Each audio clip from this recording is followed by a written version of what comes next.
Imagine you are the unluckiest investor on this planet. Every single year, you invest your hard-earned money into the S&P 500, but you somehow manage to do it at the worst possible moment. You buy at the absolute highest point of the year, right before the market tumbles. And you do this every single year for 30 years straight.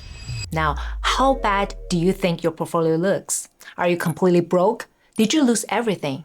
To find it out, I ran a 30-year historical simulation to test exactly this idea. By the way, this is a hypothetical simulation using historical data. It's for educational purposes only and not financial advice. Here's how we're gonna do it. We're going to take 3 different investors and track them over a 30-year journey, starting all the way back in 1996. Every single year, each person has exactly $10,000 to invest. That means that they each invested a grand total of $300,000 over the whole 30 years. They never sell, they hold through everything, and they automatically reinvest all their dividends. And this means that these 3 investors are going to ride the ultimate stock market roller coaster. They will live through the 2000 dot-com crash, the 2008 financial crisis, the 2020 pandemic crash, and the 2022 bear market. Now, if you're new to investing, the S&P 500 is essentially a basket of the 500 largest, most successful public traded companies in the US. When you buy an S&P 500 index fund, you're instantly buying a tiny piece of all 500 of those companies like Apple, Microsoft, and Amazon, all in one single click. Well, let's come back to our simulation. For these 3 investors, let's assume that they have totally different investing personalities. Player number 1 has perfect supernatural timing. Every single year, they manage to invest their $10,000 on the exact day the market hits its absolute lowest point. Player number 2 is our automated, totally hands-off investor. They don't look at the stock charts, they don't read the news, and they don't care about timing. Each year, on the very first trading day of January, their $10,000 is automatically invested, no matter what. And then there's player number 3. They are the unluckiest investor, our ultimate bad luck player. Every single year, they buy their $10,000 at the absolute highest peak of the market. To track the exact mathematical results of these 3 scenarios, we're using SPY, which is the very first S&P 500 index ETF listed in the US. Now, you might have heard of other S&P index funds like Vanguard's VOO or iShares IVV. They all track the exact same 500 companies and perform almost identically. But S&P is special for this experiment because it's the only S&P 500 ETF with a track record of over 30 years. So the rules are set. The players are locked in. All right, let's look at the final scoreboard. Now, if you expected the perfect timer to absolutely crash the unlucky investor, you might be surprised because as you can see here in this graph, all 3 lines move almost completely in tandem and they look remarkably similar. The perfect timer walked away with an average annualized return of roughly 11 to 12%.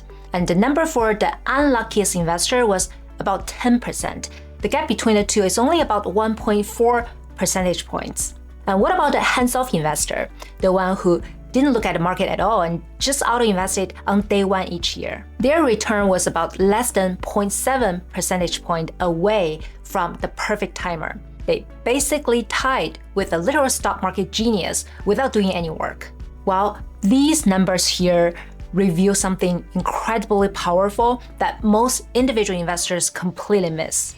First, waiting for the perfect time to invest is a trap. Why? Because historically, the US stock market has tended to always go up over the long run. In many years, it climbs so quickly that even the market's absolute lowest day ends up being higher than where it started on the very first trading day of the year. By sitting on your cash and waiting for a dip, you actually end up paying a higher price anyway. Also, think of the amount of anxiety and the mental energy people waste staring at stock charts and trying to buy at the exact lowest price. In reality, nobody can perfectly predict the bottom, not to say to do this each year for 30 years in a row. And even if you could, the extra upside it gives you is probably not as exciting as you imagined. The beauty of the S&P 500 is that it takes care of itself. When weaker companies fall behind, they're replaced by some of the world's strongest and most profitable business. It does all the hard work for you. Your job is simple. Keep buying, hold on, and go enjoy your life. Let the index fund do what it does best. And this brings us to truth number 2. The secret is time, not timing. If you look back at our chart of the 3 investors, all 3 portfolios follow a similar exponential growth curve. It starts out slow for the first 10 to 15 years, and then the line bends sharply upward and blasts off. Even our absolute unluckiest investor on the planet turned $300,000 into a mind-blowing $1.7 million because at least they stayed disciplined, they never sold, and they let compound interest do its thing. Well, what is compound interest? Think of it like a snowball rolling down a mountain. It doesn't really matter if you pack the snowball on a slightly higher or lower rock at the top of the mountain. What matters is how long that snowball has been rolling. The massive returns you get from leaving your money alone for 20 or 30 years completely wipe out the tiny price differences of the specific day you bought it. Okay, before we continue, a quick disclaimer. The simulation in this video is a simplified model. The charts and numbers you see here are estimated returns before taxes or fees. This way you can see clearly how investment timing affects long-term results. But in reality, your actual returns may be different. For example, investing through a tax-advantaged account like a 401k in the US can give you very different after-tax results than investing in a taxable brokerage account. Expenses ratio also matter. ETFs like VOO and IVV both have lower annual fees than SPY, which can make a difference over the long run. So this simulation should be seen as a thought experiment, not as a personalized financial plan, nor a prediction of the future results. Now, what happens if we take it one step further? We'll make this even more realistic. Most people don't invest a $10,000 lump sum once a year. They invest monthly out of their paychecks. So what if the unluckiest investor breaks that $10,000 down into roughly $833 a month and for a total of 360 months straight, which means that the total amount invested is also $300,000 over 30 years. And somehow they still buy at the worst, which is the absolute highest peak of every single month. Does making 12 terrible bets a year ruin their portfolio? We will again compare that with 2 other scenarios, which is to buy at the perfect timing each month for 360 months and buy at the first day of each month for 360 months. Here's the graph. The final portfolio values for all 3 scenarios are even closer than they were when investing just once a year. In fact, the difference in annualized returns between the perfect timer and the unluckiest investor shrinks from about 1.4 percentage points when they invest annually to less than 0.3 percentage points when they invest monthly. Why so? Because when you invest monthly instead of once a year, you are spreading your money across many different prices.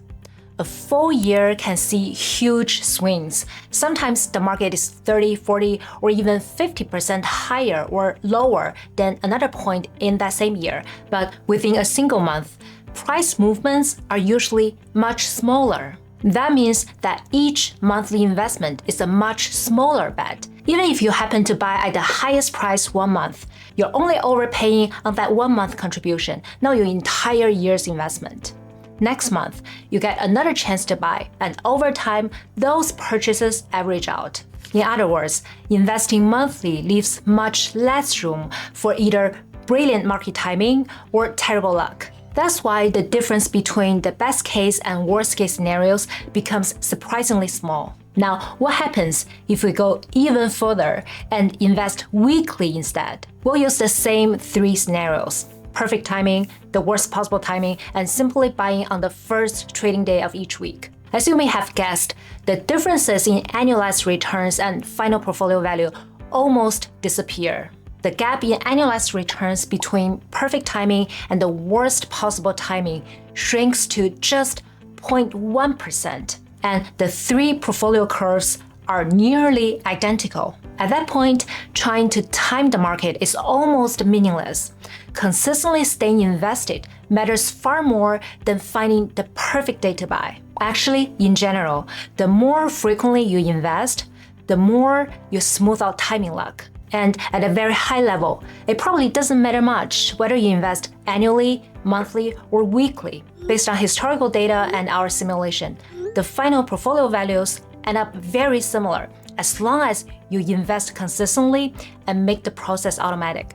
So there's no need to overthink or stress about the perfect investing frequency. For most people, the simplest approach is just to match your investing schedule to your income. If you get paid bi-weekly, invest bi-weekly.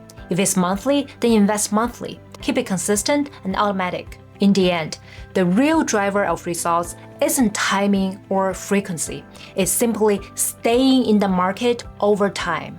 If you've watched this far, I hope you found it helpful. If you did, it would really help me if you could like the video and subscribe. It's a free thing for you to do to help this channel to be seen by the YouTube algorithm. And if you enjoyed this video, you might like this video as well, where I break down the easiest way to navigate a market crash using the same strategy. I'll see you there.